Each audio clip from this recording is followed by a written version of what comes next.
Okay, don't I? All right. I don't feel good. And I know that it's just, I'm flaring right now. I just don't feel good. So I just thought I'd get that out of the way. In case you notice it in my face or my demeanor.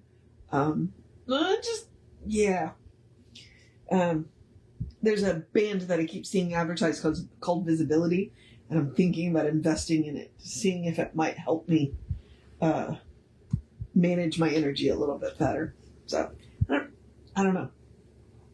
Okay, we are here to do Hidden Power of the Bible. Let's do the housekeeping. And all the housekeeping is me reminding you that we are Creative Life Spiritual Center. Website is creativelife.org. Constant contact email, info@creativelife.org. That gets you one email a week. Tells you what's going on for the week and the month. And the hot links are hot. So click here now means it. It is also a blind CC, so nobody will see your email. You won't end up on anybody else's email list because of us. And then I'll mention the social media is merely from the standpoint of we don't monetize them. We don't want to deal with the ads any more than you do. So we ask you to go like, subscribe, follow based on which platform you're on, and then engage with the individual posts by reacting, commenting, and sharing. It bumps us in the algorithms. So a free and easy way that you can support the center is by getting our stuff in front of more people. So, hi. All right. So there's that. Now let's talk about the hidden power of the Bible, which the original title was The Bible in Light of Religious Science. I say that every day because it cracks me up. I think it's a fantastic title. Now, I do love this title.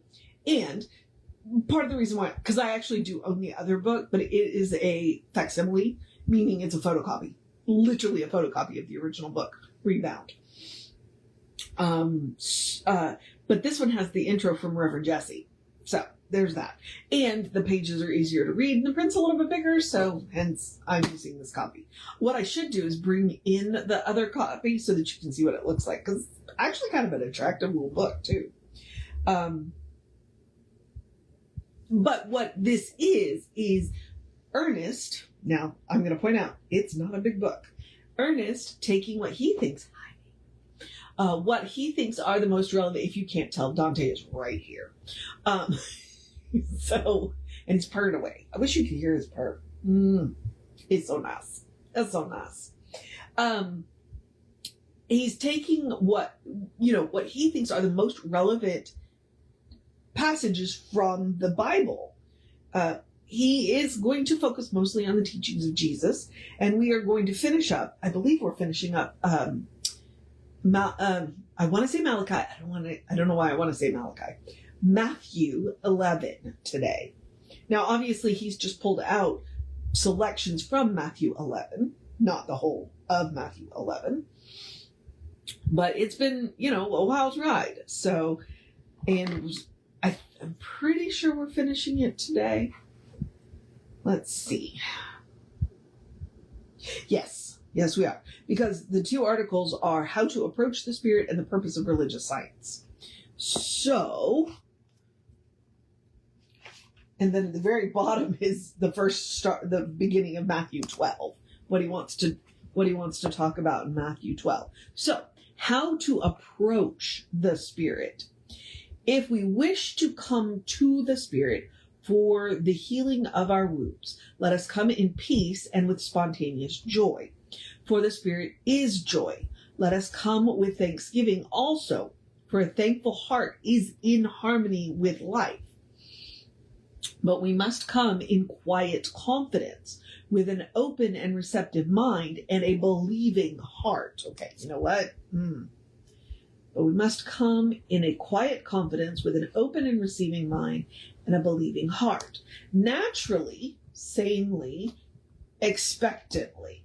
In this way, we are entering the portals of reality, clad in the garments of righteousness. We often think what we require is money, friends, physical healing. After all these things, do those who are outside a knowledge of the law seek. Wait, what? After all these things, do those who are outside a knowledge of the law seek, and they do well. For we need all these things, but they are the effects of right relationships to life. All people need some form of healing. one of the things that Ernest is known for saying, and Jesse repeats it a lot, is that, people are waiting for somebody to tell them they're okay. So, yeah, that's why that line struck me. All people need some form of healing. Most people are unhappy. Few have any realization of permanent peace. We seek fragments when the whole is at hand. How illogical to think that anything can rise higher than its source. The universe is a perfect, undivided whole, and healing can take place only when one is unified with it. How can anyone then be healed in part? Let us seek wholeness above all else.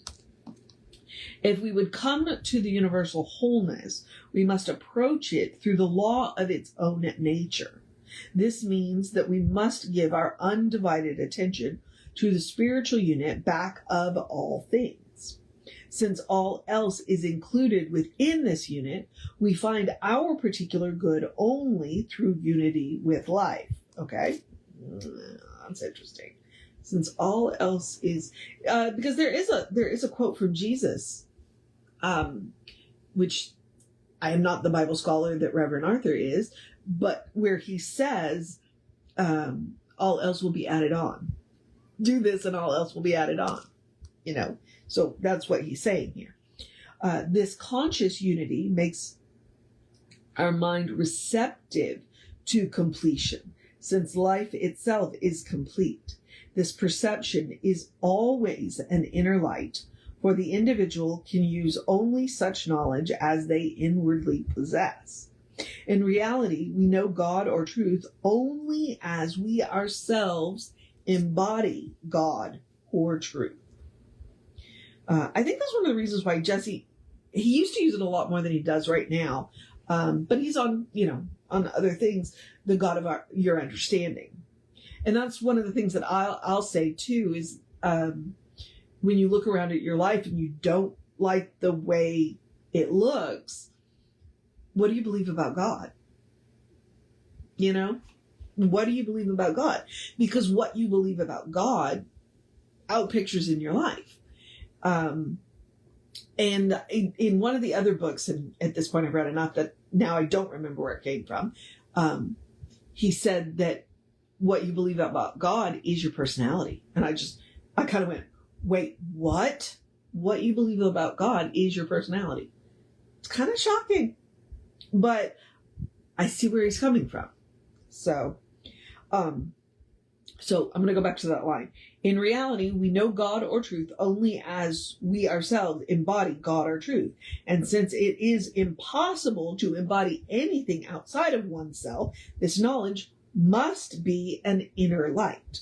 The truth itself is infinite, but we do not embody the infinite except in degree. To the degree that we embody reality, we become poised and powerful. Which is why he likes to talk about unfoldment, because we can unfold. All right, so the last one we're going to do, and then we're going to wrap this up, is the purpose of religious science. The whole purpose of religious science is to reconcile the apparent separation of the spiritual world, which must be perfect, with the material world, which appears imperfect. The spiritual world is the cause of the material. We are spiritual beings governed by mental law. Only that world can appear to us which we mentally perceive. Humanity's experience is the logical outcome of their inner vision. Their horizon is limited to the confines of their own consciousness. Wherever this consciousness lacks a true perception, its outward expression will lack proper harmony. This is why we are taught to be transformed by the renewing of our minds. Peace comes as our own thought becomes tranquil. It is never conceived through confusion, for confusion begets confusion, and is analogous to the blind person leading the blind. the result of which is that both fall into the ditch. Those who take up the sword shall perish by it. We should approach confusion with peace until the mentality is brought to a point of non-recognition of it. It will then cease to be. This statement can be vouched for only by those who have proven it, since no one lives by proxy, but each unto themselves, each individual must make the test in their own soul. I can hold your hand, I can walk beside you, I cannot walk your path for you. And any guru who tells you that they can is not a guru.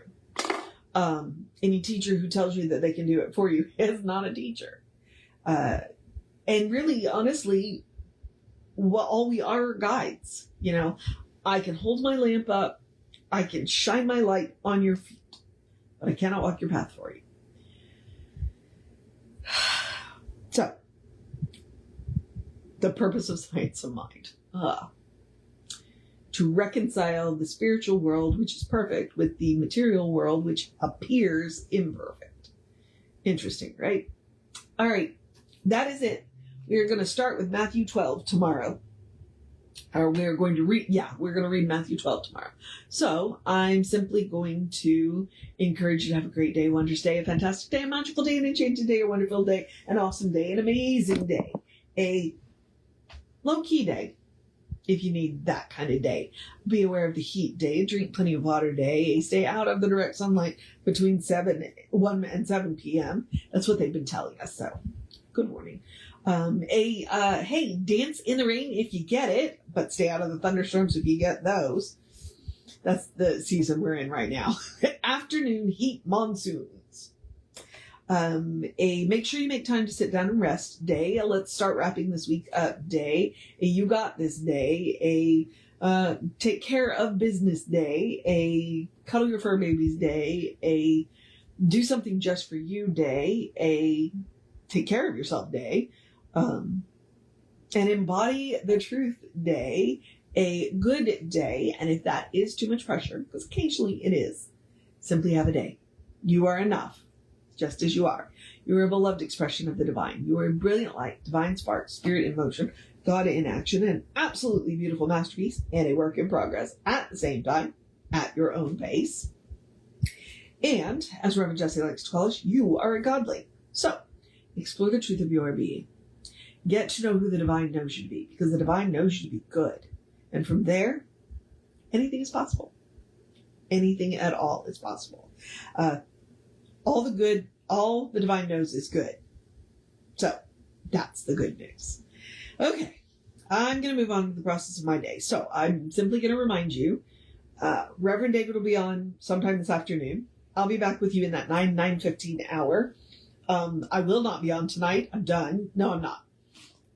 But I've gotten far enough ahead in the Essential Ernest Holmes that it can wait until Sunday. I think I'm going to go ahead and do, unless I get home too late on Saturday. Yeah. So you may see me on Saturday afternoon and Sunday afternoon, but we'll see. All right, beloveds.